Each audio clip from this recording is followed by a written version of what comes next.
Pessoal do 7º e 8º ano, nós vamos trabalhar para concluir esse assunto verbo que a gente já vem falando há um tempinho. Nós vamos agora conversar a respeito das vozes verbais, tá certo?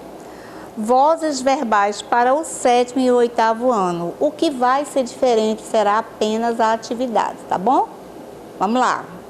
Então vamos lá, para a gente conversar a respeito das vozes verbais, o que é que a gente vai chamar de vozes verbais e como elas estão organizadas? É a flexão do verbo, que indica a relação estabelecida entre o verbo e o sujeito. A flexão dessas vozes verbais, elas se classificam, se organizam em 3 grandes grupos: voz ativa, voz passiva e voz reflexiva. Beleza? Vamos lá. Então, essas vozes verbais, elas indicam essa relação entre o sujeito e a ação expressa pelo verbo. Aí, olha só como está organizada a chamada voz ativa. A voz ativa, na voz ativa, o sujeito é agente da ação desse verbo, tá certo? Então, o sujeito, na voz ativa, ele pratica a ação, tá certo? Então, o sujeito pratica uma ação, uma atividade ou um estado. Para cada uma delas, eu coloquei um exemplo aí, olha. A vida ensina muitas lições. Isso aqui é uma ação, o verbo ensinar. Aí você diz aqui, ó, corri durante todo o verão. É uma atividade que você está fazendo. Estado, eu estou, aqui eu coloquei feliz, mas aqui eu estou preocupada. Tá certo? Eu estou preocupada com o Covid-19. A voz passiva, o sujeito é paciente da ação verbal. A voz passiva, o sujeito, ele recebe a ação. Então, observe bem. E essa voz passiva, ela recebe uma classificação. Ela é chamada de voz passiva analítica e é chamada de passiva pronominal ou passiva sintética. Ok? Beleza? Então, a voz passiva, ela é chamada de passiva analítica, passiva pronominal ou passiva sintética. Tá bom, galera? Vamos lá. E a voz reflexiva? O que é que nós vamos chamar da voz reflexiva? O sujeito, ao mesmo tempo, ele é agente e ele é paciente da ação verbal. O que quer dizer isso? O que quer dizer isso, essa voz reflexiva? O sujeito pratica e sofre a ação simultaneamente. Você diz assim, o menino cortou-se, machucou-se, feriu-se. Olha, em nenhum desses exemplos, a intenção não era machucar, não era ferir-se, mas aconteceu. Tipo, você estava hoje de manhã lá cortando uma laranja. O menino cortou-se.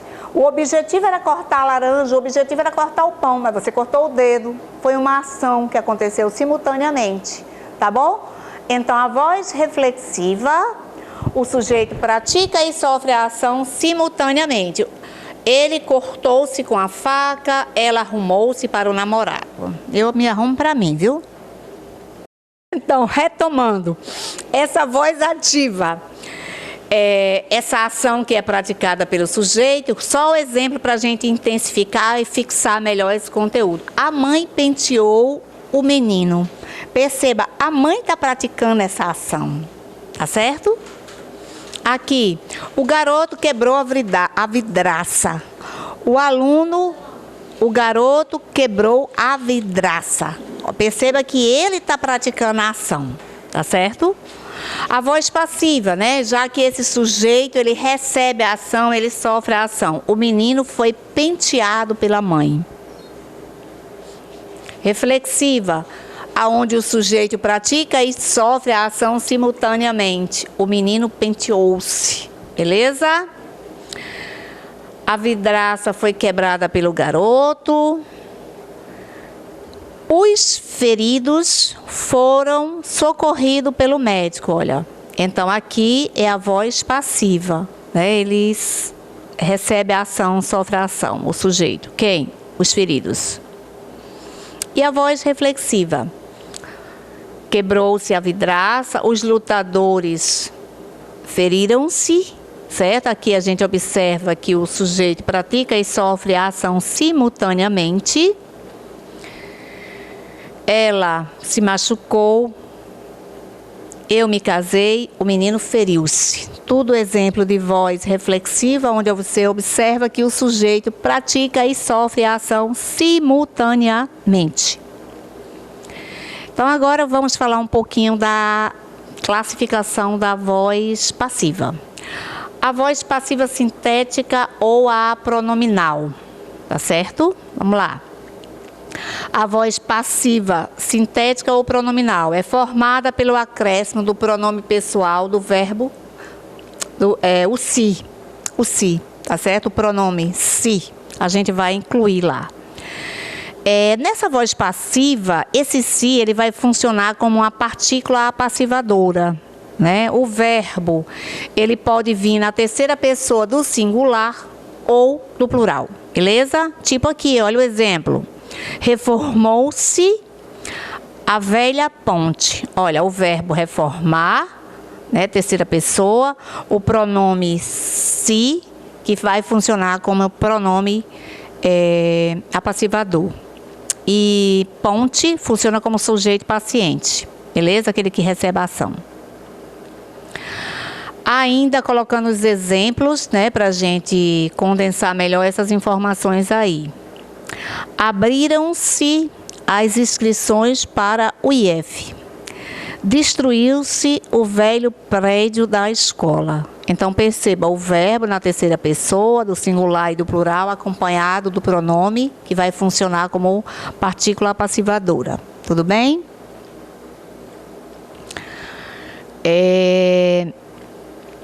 Esse sujeito que é paciente, esse sujeito que sofre essa ação verbal, né? Que a gente já falou. Eu estou sempre repetindo para vocês condensarem melhor, já visto que eu não estou pertinho para vocês dizer help, professora, e aí, como é que faz? Então, só retomando. Lembrando que a voz passiva sintética é formada por um verbo transitivo direto. Você tem o pronome si, que vai funcionar como esse objeto direto, né? E o sujeito é paciente. Entregaram-se encomendas, alugam-se casas, compram-se roupas usadas. Tudo bem? Dúvidas aí com esse cara? Só podem ser verbos apassivadores, transitivos direto, alguns transitivos direto e indireto. Não ocorre agente da passiva na voz sintética. Aí agora a passiva analítica. Ela é formada com o verbo auxiliar ser. Ele é conjugado no mesmo tempo verbal do verbo principal, no caso da voz ativa, seguido do particípio do verbo principal. Olha o exemplo aqui. O músico tocava piano. Ó. Olha aqui, você colocando o verbo principal, você colocando ele no tempo verbal, no passado.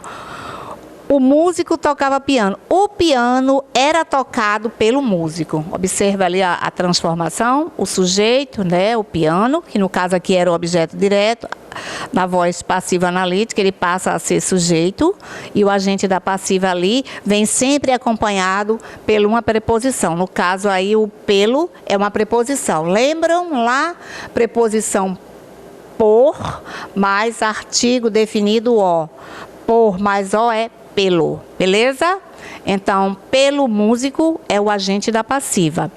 Elas fecharão a panela, ou elas fecharão a janela. A janela será fechada por elas. Por elas é o agente da passiva, tá bom? Eu o denunciarei à polícia. Ele foi denunciado por mim à polícia. Por mim é o agente da passiva. Tá bom, meu povo? Tudo bem?